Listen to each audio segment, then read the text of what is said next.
Good morning friends. आज से हम लोग पढ़ेंगे वॉइस। वॉइस में एक्टिव से पैसिव वॉइस और पैसिव से एक्टिव वॉइस होता है, लेकिन सबसे पहले हम लोग पढ़ेंगे एक्टिव से पैसिव वॉइस। फ्रेंड्स, एक्टिव से passive voice TGT, PGT, CTET, अन्य राज्यों के जो टेट हैं, सीजीएल, एसएससी, अन्य कॉम्पिटिटिव एग्जाम्स में भी आते हैं। कई फ्रेंड्स पूछ रहे थे कि टीजीटी, पीजीटी के एग्जाम्स कब होंगे। तो मित्रों मैं बता दूं, टीजीटी, पीजीटी का एग्जाम्स जो है वो फरवरी महीने में संभावित है, और फरवरी में अगर नहीं हुआ तो मार्च तक जा सकता है। हमें अपनी तैयारी को मजबूत रखना है। Students, active voice, passive voice पढ़ने से पहले हम आपको बता दें कि ट्रांसलेशन के बारे में जानना जरूरी है। जब तक ट्रांसलेशन नहीं आएगा, टेंस के नियम नहीं आएगा, हमको एक्टिव वॉइस, पैसिव वॉइस समझ में नहीं आएगा। पिछले वीडियोज में मैंने ट्रांसलेशन को लॉन्ग आंसर में, या कह लीजिए कि विस्तृत रूप से बताया है। ट्रांसलेशन में प्रेजेंट टेंस, पास्ट टेंस और फ्यूचर टेंस के सभी पार्ट्स को मैंने बताया है। और अगर आप ट्रांसलेशन के बारे में जानना चाहते हैं तो वहाँ पर जा करके वीडियो देख सकते हैं। यहाँ पर हम एक्टिव वॉइस और पैसिव वॉइस के बारे में शुरू करते हैं। स्टूडेंट्स, प्रेजेंट टेंस में 4 पार्ट होते हैं: present indefinite tense, present continuous tense, present perfect tense और प्रेजेंट परफेक्ट कॉन्टिन्यूअस टेंस। ऐसे ही पास्ट में भी 4 और फ्यूचर में भी 4। लेकिन एक्टिव से पैसिव वॉइस केवल 8 का ही बनता है। यानी प्रेजेंट टेंस में 3 का, present indefinite, present continuous, present perfect tense. ऐसे ही पास्ट में भी 3 का बनता है: past indefinite, past continuous tense और पास्ट परफेक्ट टेंस। लेकिन फ्यूचर टेंस में केवल 2 ही का ही बनता है: फ्यूचर इंडेफिनिट टेंस और future perfect tense. Future continuous tense का नहीं बनता है। और तीनों टेंस में लास्ट यानी चौथे पार्ट, जैसे present perfect continuous tense, past perfect continuous tense और फ्यूचर परफेक्ट कॉन्टिन्यूअस टेंस का एक्टिव से पैसिव वॉइस नहीं बनाया जाता।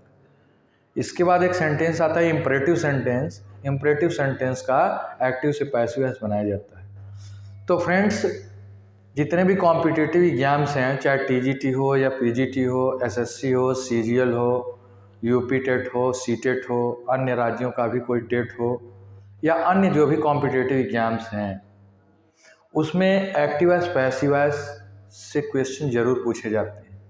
और स्टूडेंट, जब हम एक्टिव से पैसिव वॉइस बना लेंगे तो पैसिव से एक्टिव वॉइस भी बना लेंगे। तो हम आज शुरू करेंगे। सबसे पहला जो है present indefinite tense. Students, present indefinite tense में होता क्या है? सबसे पहले आता है, इसका भी पहला पार्ट है पॉजिटिव सेंटेंस। इसी को अफर्मेटिव सेंटेंस भी बोलते हैं। अब क्या होता है, ए का मतलब हो गया एक्टिव वॉइस और पी का मतलब हो गया पैसिव वॉइस। एक्टिव वॉइस में वही रूल होता है जो ट्रांसलेशन में इस टेंस का होता है। यानी ट्रांसलेशन आपको आना जरूरी है। अगर ट्रांसलेशन टेंस के नियम नहीं आ रहे हैं तो एक्टिव वॉइस, पैसिव वॉइस समझने में थोड़ा कठिनाई होगा। करेंगे क्या, एक्टिव वॉइस में प्रेजेंट इंडेफिनिट टेंस का जो पॉजिटिव सेंटेंस का रूल है वो लिखते हैं। जैसे सब्जेक्ट हो गया, सब्जेक्ट के बाद अगर सिंगुलर सब्जेक्ट है तो वर्ब में एस या ईएस का प्रयोग किया जाता है और प्लस ऑब्जेक्ट। लेकिन स्टूडेंट्स, अगर मान लीजिए सब्जेक्ट प्लूरल है तो वर्ब केवल ऐसे ही लिख देते हैं, तो वर्ब में एस या ईएस का प्रयोग नहीं किया जाता है। एक्टिव और पैसिव वॉइस में अंतर क्या होता है फ्रेंड्स, हम बता रहे हैं। एक्टिव वॉइस का ठीक उल्टा होता है पैसिव वॉइस। यानी एक्टिव वॉइस में सब्जेक्ट होता है, उसके बाद वर्ब होता है, फिर ऑब्जेक्ट होता है, इसके बाद जो भी कॉम्प्लीमेंट आते हैं या ट्रांजिटिव आते हैं उनको रखा जाता है। लेकिन स्टूडेंट, जब पैसिव वॉइस होता है तो ऑब्जेक्ट को हम पहले लिखते हैं, ऑब्जेक्ट के बाद हेल्पिंग वर्ब, हेल्पिंग वर्ब के बाद वर्ब का थर्ड फॉर्म। पूरे पैसिव वॉइस में वर्ब के थर्ड फॉर्म का यूज किया जाता है। पूरे पैसिव वॉइस में वर्ब के थर्ड फॉर्म का यूज करते हैं, उसके बाद बाय लगाते हैं, बी वाई, जिसका अर्थ होता है के द्वारा। और बाई के बाद फिर सब्जेक्ट लिखते हैं, यानी एक्टिव वॉइस का एकदम उल्टा पैसिव वॉइस होता है। हाँ, एक चीज़ है फ्रेंड्स, एक्टिव वॉइस और पैसिव वॉइस में केवल फॉर्म में परिवर्तन होता है, सेंटेंस के रूप में परिवर्तन होता है, उसके अर्थ में कोई परिवर्तन नहीं होता है। ये होता है एक्टिव वॉइस पैसिव वॉइस। तो हम ऑब्जेक्ट को पहले करेंगे, और चूंकि प्रेजेंट टेंस है, प्रेजेंट इंडेफिनिट है, इसलिए लिखेंगे इज, एम और आर। करेंगे क्या, ये ऑब्जेक्ट के अनुसार रहेगा इज एम आर। अगर ऑब्जेक्ट सिंगुलर सब्जेक्ट ऑब्जेक्ट है तो इज लगाएंगे, यहाँ अगर मान लीजिए आई है तो एम लगाएंगे, ऑब्जेक्ट प्लूरल है तो आर लगाएंगे। इसके बाद वर्ब का थर्ड फॉर्म पूरे पैसिव वॉइस में फिर लगाएंगे बाय, और बाय के बाद ये सब्जेक्ट आ जाएगा यहाँ पर। इसके बाद जो रहेगा यहाँ पर वो यहाँ लिख देंगे। जैसे स्टूडेंट्स इसका हम एग्जाम्पल बता रहे हैं, और इसके पहले एक चीज़ और आपको जानना जरूरी है। ये हो गया एक्टिव वॉइस और ये हो गया पैसिव। हम बार बार एक्टिव और पैसिव नहीं लिखेंगे, आपको समझना पड़ेगा। ए से एक्टिव हो गया, पी से पैसिव हो गया। और साइंस में एक ऐसे निशान आता है उत्क्रमणीय क्रिया का, यानी आगे पीछे दोनों काम करना। तो स्टूडेंट्स ऐसे ही है, हम लिख रहे हैं, देखिएगा। अगर मान लीजिए एक्टिव वॉइस में ही है तो वो पैसिव वॉइस में हिम हो जाएगा, या हिम का ही हो जाएगा। फिर सी है तो हर हो जाएगा, हर का सी। इसके बाद इट है, इट का इट ही रहता है। आई है, आई का मी हो जाएगा, मी का फिर आई। इसके बाद आता है वी, वी का अस हो जाएगा, अस का वी। यू ही एक ऐसा है जो चेंज नहीं होता है, यू यू ही रहेगा। और फिर आता है दे, दे का हो जाएगा देम। फ्रेंड्स, इसको याद करना पड़ेगा क्योंकि ये हर जगह ज़रूरत पड़ता है। और जब एग्जाम्स में आते हैं, कॉम्पिटिटिव एग्जाम्स में, तो इसमें स्टूडेंट्स बहुत ज़्यादा, या जो कैंडिडेट होते हैं एग्जाम्स देते हैं, या आप, ये बहुत जल्दी भूलते हैं आई की जगह पे होगा क्या, या फिर इट में क्या होगा, ऐसे। क्योंकि जब कई ऑप्शंस देता है तो उसमें और कॉन्फ्यूजन होता है। और ऑप्शंस कैसे देते हैं, ऑप्शंस बहुत कॉन्फ्यूजिंग देते हैं, बहुत माइनर उनमें डिफरेंट होता है। जैसे अब इसका एग्जाम्पल देखेंगे, यहाँ पर है सी टीचेज इंग्लिश, सी टीचेज इंग्लिश। इंग्लिश को स्टूडेंट्स पहले लाएंगे तो हो जाएगा इंग्लिश। इंग्लिश हमेशा एक वचन ही होता है, इज लगाएंगे। और मैंने बताया है वर्ब का थर्ड फॉर्म लगेगा। तो टीचेज है, चूँकि सिंगुलर सब्जेक्ट है इसलिए ई एस लगा है, टीच होता है। टीच का थर्ड फॉर्म होता है taught, TAUGHT। English is taught, फिर लगाएंगे बाय, और सी का वहाँ से देखिए क्या लिखें, हर, तो हो जाएगा English is taught by her. Students, केवल फॉर्म में परिवर्तन है, सेंटेंस की मीनिंग में कोई डिफरेंस नहीं है। सी टीचेज इंग्लिश, वो अंग्रेजी पढ़ाती है, इंग्लिश इज टॉट बाय हर, अंग्रेजी उसके द्वारा पढ़ाया जाता है। अर्थ में कोई परिवर्तन नहीं है, केवल रूप में परिवर्तन है। एक एग्जाम्पल और हम आपको बता रहे हैं, एक्टिव पैसिव। जैसे आई कॉल हिम देयर, मैं उसे वहाँ बुलाता हूँ। स्टूडेंट्स, देयर को छोड़ देंगे, ये लास्ट में ही रहेगा, कॉम्प्लीमेंट हो गया। हिम को पहले लाएंगे तो ही हो जाएगा, ही सिंगुलर सब्जेक्ट है, इज लगाएंगे। कॉल का थर्ड फॉर्म हो जाएगा कॉल्ड। इसके बाद बाय, आई का फिर वहाँ देखिए हो जाता है मी, और देयर को ऐसे ही लिख देंगे। ये हो गया स्टूडेंट्स पॉजिटिव सेंटेंस। अगर आपको कोई इसमें समस्या होगा आप नीचे कमेंट बॉक्स में पूछेंगे। अब आता है नंबर 2 पर नेगेटिव सेंटेंस। थोड़ा सा इसमें हमको परिवर्तन करना है नेगेटिव सेंटेंस। स्टूडेंट्स, ये हो गया नंबर 2 और ये हो गया नेगेटिव सेंटेंस। नेगेटिव सेंटेंस में आप देखते होंगे यहाँ पर डज या डू होता है, यानी हो गया डज या डू और फिर होता है नॉट। डज या डू फिर होता है नॉट, और इसके बाद लिखते हैं वर्ब। इसके बाद वर्ब हो गया, और वर्ब में एस या एस फिर नहीं लगाते हैं। इसके बाद हो गया ऑब्जेक्ट। डज या डू, एक वचन रहेगा तो डज नॉट और बहुवचन रहेगा तो डू नॉट। और स्टूडेंट्स एक चीज़ और भी, अगर कभी नहीं के लिए नेवर आ गया, अगर कभी नहीं के लिए नेवर आ गया तो नेवर लिखेंगे। और सब्जेक्ट अगर एक वचन का है, सिंगुलर सब्जेक्ट है, तो वर्ब में यस या यस। और अगर सब्जेक्ट प्लूरल नंबर का है तो ऐसे नेवर के बाद वर्ब को रख देते हैं। पैसिव वॉइस में क्या होगा? पैसिव वॉइस में यहीं पर इज एम आर के बाद सिंगुलर नहीं अगर आया तो नॉट, और कभी नहीं अगर आया तो नेवर का प्रयोग करेंगे। बाकी सब ऐसे ही रहेगा। अब स्टूडेंट्स इसका एग्जाम्पल मैं यहां पर बता रहा हूं, एक्टिव और पैसिव। जैसे है they do not teach Hindi us. बहुत कॉन्फ्यूजन होता है कि हिंदी को ऑब्जेक्ट है कि अस ऑब्जेक्ट है। तो स्टूडेंट्स अस को लास्ट में ही लिखेंगे, हिंदी यहाँ पर ऑब्जेक्ट होगा। हिंदी को हम पहले लाएंगे तो हो जाएगा हिंदी, क्योंकि हिंदी ही पढ़ाई जा रही है। हिंदी पढ़ाई जा रही है, किसे पढ़ाई जा रही है? तो हमें पढ़ाई जा रही है अस, तो हो जाएगा हिंदी। और हिंदी आता है सिंगुलर सब्जेक्ट में इज, इसके बाद not, Hindi is not, teach का थर्ड फॉर्म हो जाएगा टॉट। तो हिंदी इज नॉट टॉट, इसके बाद किसको पढ़ाया जा रहा है उसको ऐसे लिख देंगे अस। ये चेंज नहीं होगा, ये नहीं कि अस के अनुसार भी हो जाएगा, ये तभी चेंज होगा जब ऑब्जेक्ट के रूप में होगा। कॉम्प्लीमेंट के रूप में रहेगा, ट्रांजिटिव के रूप में रहेगा तो नहीं चेंज होगा। यानी Hindi is not taught us, और किसके द्वारा पढ़ाया जाता है? तो बाय दे है, दे का देम हो जाएगा तो लिखेंगे बाय देम ऐसे। यानी वे हमें हिंदी नहीं पढ़ाते हैं, हो जाएगा हिंदी उनके द्वारा नहीं पढ़ाई जाती है। अर्थ में कोई परिवर्तन नहीं है लेकिन रूप में परिवर्तन है। स्टूडेंट्स एक एग्जाम्पल और देखेंगे इसका जो नहीं में आता है। जैसे सी नेवर, जब नेवर आ गया और सी है तो कुक्स।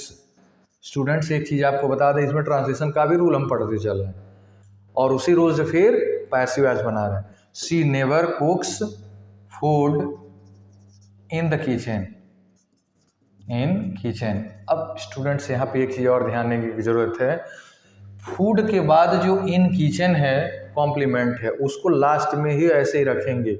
यहाँ पर जो काम किया जा रहा है वो फूड है, भोजन बनाया जा रहा है, तो फूड ऑब्जेक्ट हो गया, फूड को पहले लाएंगे तो हो जाएगा फूड। और फूड एक वचन में आएगा इज, नेवर है, नेवर रखेंगे फार्मूला के अनुसार, तो फूड इज नेवर। और कुक का थर्ड फॉर्म होता है cooked, food is never cooked bye, और सी का क्या लिखेंगे? हर। तो food is never cooked bye हर, और लास्ट में कॉम्प्लीमेंट लिख देंगे in kitchen, KITCHEN।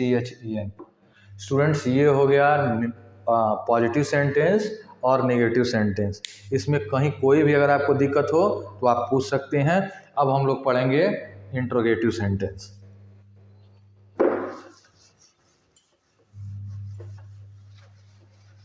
Students interrogative sentence में फिर हमको ट्रांसलेशन का इंट्रोगेटिव सेंटेंस का रूल पढ़ना पड़ेगा और उसको भी साथ साथ हम देखते चलेंगे। इसको स्टूडेंट्स आपको याद करना पड़ेगा, क्योंकि जितने भी कॉम्पिटिटिव एग्जाम्स हैं उसमें इसमें ही जब एक्टिव से पैसिव या पैसिव से एक्टिव वॉइस चेंजिंग करने के लिए आता है, कैंडिडेट जो होते हैं सबसे ज़्यादा उनको कन्फ्यूजन होता है इसमें। यानी ही का हिम, सी का हर, और आपको बताए हैं कि दोनों तरफ होता है। हिम का ही होगा, ही का हिम होगा, सी का हर होगा, हर का सी। इसको फ्रेंड्स इसको आप याद करेंगे। और अब आते हैं number 3, interrogative sentence.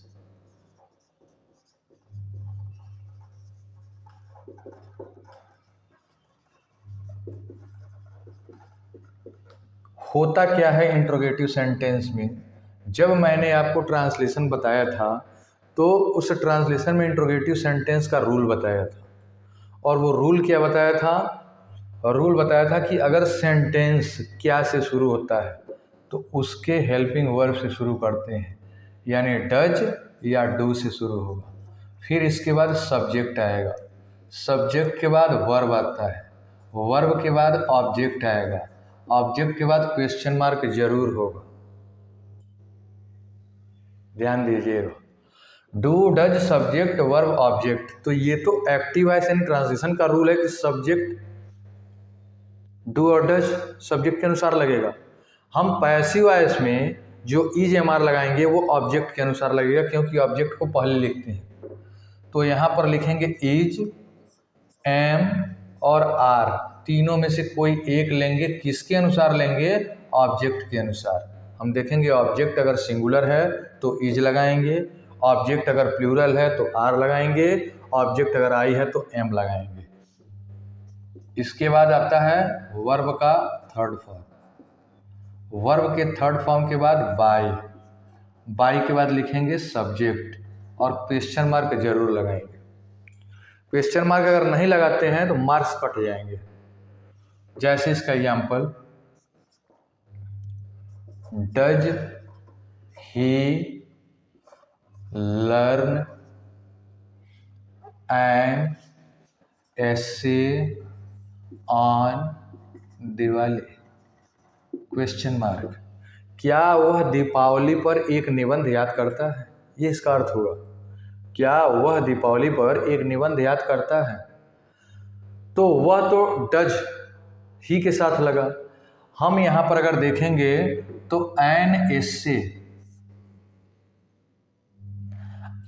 Essay on Diwali, ये पूरा हो जाएगा ऑब्जेक्ट, दीपावली पर निबंध। तो एक एसे है यानी एक वचन है, उसको इधर लाएंगे, सिंगुलर सब्जेक्ट के लिए लगेगा इज। तो लिखेंगे is an essay on Diwali. Learn का थर्ड फॉर्म होता है लर्नड, LEARNT, लर्नड। फिर लिखेंगे बाय और ही का क्या हो जाएगा? हिम। ऐसे स्टूडेंट्स कोई भी प्रॉब्लम होगा आप कमेंट बॉक्स में नीचे पूछ सकते हैं। अब आता है रूल नंबर 2। ये तो हो गया रूल नंबर 1 जो हेल्पिंग वर्ब से शुरू हो। रूल नंबर 2 आपको बताए थे, जब प्रश्नवाचक शब्द वाक्य के बीच में आए, तो जब प्रश्नवाचक शब्द वाक्य के बीच में आता है, ट्रांजिशन मैंने बताया था, तो उस समय एक्टिव वॉइस का रूल क्या होगा? IW पहले लिखेंगे। और ये IW होता क्या है? IW का मतलब ये होता है इंट्रोगेटिव वर्ड या क्वेश्चन वर्ड। तो सबसे पहले हम क्या करेंगे? IW और इसके बाद ये पूरा फॉर्मूला इसमें लिखेंगे, डज या डू, फिर सब्जेक्ट, सब्जेक्ट के बाद वर्ब और वर्ब के बाद ऑब्जेक्ट, क्वेश्चन मार्क लगाएंगे। यही चीज जब पैसिव वॉइस लिखते हैं तो जो इंट्रोगेटिव वर्ड एक्टिव वॉइस में रहेगा, same interrogative word passive voice में ऐसे लिखते हैं। इसके बाद यहां से चेंजिंग शुरू होगा, तो ये चीज लिखेंगे जो पैसिव वॉइस लिखे हैं रूल नंबर 1 में। तो हो जाएगा is am are. Is am are के बाद ये जो इज एम आर लगा रहे हैं वो ऑब्जेक्ट के अनुसार लगेगा, लिखेंगे ऑब्जेक्ट। ऑब्जेक्ट के बाद फिर वही वर्ब का थर्ड फॉर्म, फिर बाय और बाय के बाद सब्जेक्ट, क्वेश्चन मार्क जरूर लगाएंगे। जैसे एग्जाम्पल बता रहे हैं, where do they study maths? Maths को मैथमेटिक्स बोलते हैं। कई मैथ्स का भी एक अपना हिस्ट्री है। कई स्टूडेंट, कैंडिडेट और जो कॉम्पिटिटिव एग्जाम्स के लोग हैं वो मैथ MATH लिखते हैं, लेकिन मैथमेटिक्स होता है, लास्ट का S मैथ में आ जाता है। अगर हम शॉर्ट में लिख रहे हैं तो मैथ्स लिखा जाता है, कई लोग मैथ केवल लिखते हैं, गलत है। वेयर को ऐसे ही वेयर ऐसे लिख देंगे। इसके बाद से मैथ को इधर लाएंगे तो मैथ सिंगुलर ऑब्जेक्ट हो जाएगा, वेयर इज मैथ्स। अब ये मत सोचिएगा कि मैथ्स बहुवचन हो गया तो फिर इज क्यों लगा यार, लगा नहीं। कुछ ऐसे नाउन्स होते हैं जो देखने में बहुवचन में लगते हैं लेकिन यूज एक वचन, जैसे फिजिक्स लास्ट में एस, इकोनॉमिक्स लास्ट में एस, पॉलिटिक्स लास्ट में एस। तो ऐसे है मैथमेटिक्स लास्ट में एस, सिविक्स लास्ट में एस, प्लूरल नहीं है, सिंगुलर ही है। तो वेयर इज मैथ्स और इसके बाद स्टडी का थर्ड फॉर्म होता है studied. Where is maths studied by, और दे का हो जाएगा देम, क्वेश्चन मार्क। स्टूडेंट अगर मान लीजिए हु से सेंटेंस शुरू है, मोस्ट इंपॉर्टेंट एग्जाम्पल, अगर सेंटेंस हु से शुरू है, हु कॉल्स यू हियर, तुम्हें यहाँ कौन बुलाता है।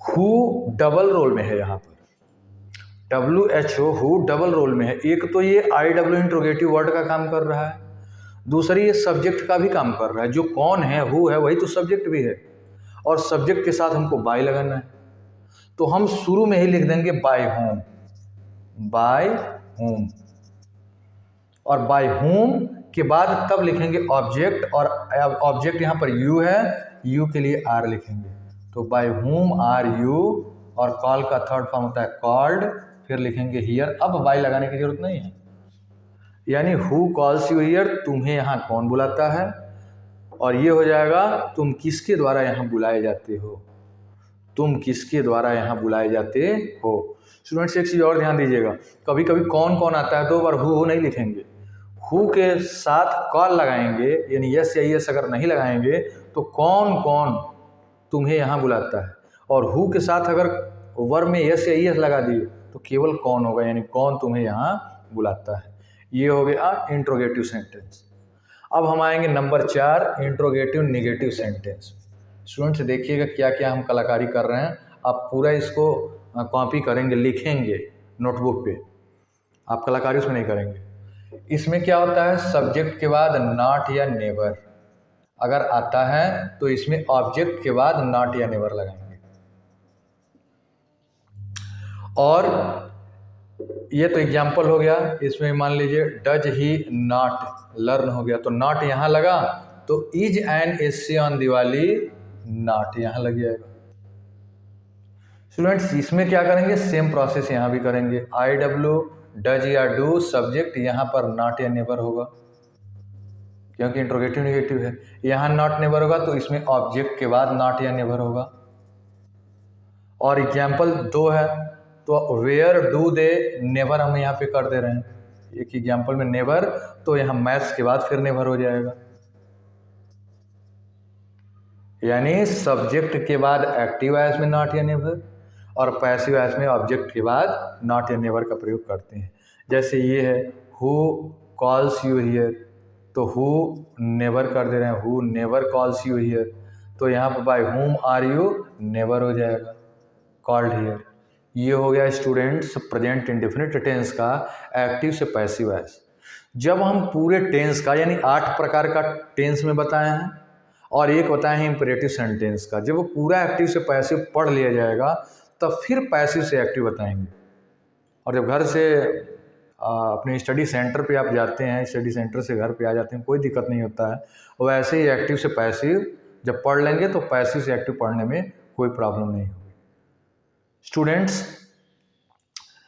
इसका एक्सरसाइज आप अपनी ग्रामर की बुक खोलिएगा, ट्रांसलेशन की, ट्रांसलेशन में आप जाएंगे, वहाँ पर प्रेजेंट इंडेफिनिट टेंस खोलेंगे एक्टिव वॉइस पैसिव वॉइस में, और प्रेजेंट इंडेफिनिट टेंस में जो एक्टिव से पैसिव वॉइस होगा उसका एग्जाम्पल देखिएगा, रूल देखिएगा, आइडेंटिफिकेशन देखिएगा, और नीचे फिर दिया रहता है एक्सरसाइज।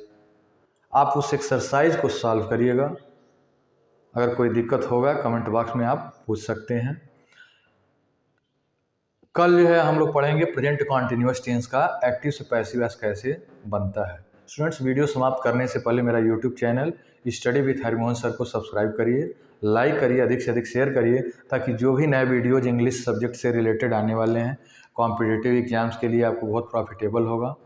जैसे TGT एग्जाम्स है, PGT है, SSC है, CGL है, टेट हैं, CTET है, तो उसमें जो भी इंग्लिश सब्जेक्ट से रिलेटेड आपको मटेरियल्स होंगे वो प्रोवाइड कराए जाएंगे। धन्यवाद।